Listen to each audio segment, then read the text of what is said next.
Hey everyone, so I just got my dumbbell rack in, got everything laid out. Just wanted to show you what it looks like before I put together. Really, there's just a few parts here. I've got a few bolts. I'm going to go ahead and put together and just kind of give you my thoughts of it. Then we're going to go over the features of this. So I've got it all put together. It took me right around 15 minutes to do. Real simple to do. I didn't really even use the instructions whatsoever.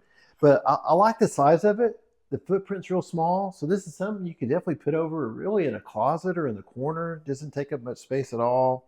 It's all solid steel. Weren't that many bolts, of course, put together, as I mentioned earlier. Now, where you're going to put the dumbbells, which is right here, that's all rubber. So that way nothing's going to get scratched up. Your dumbbells won't get scratched up either. And then let me kind of just show you what it looks like around here on the bottom and the side. This is all metal, solid steel. Now this is 5-tier, has a capacity of 200 pounds. I've got all my dumbbells loaded up here.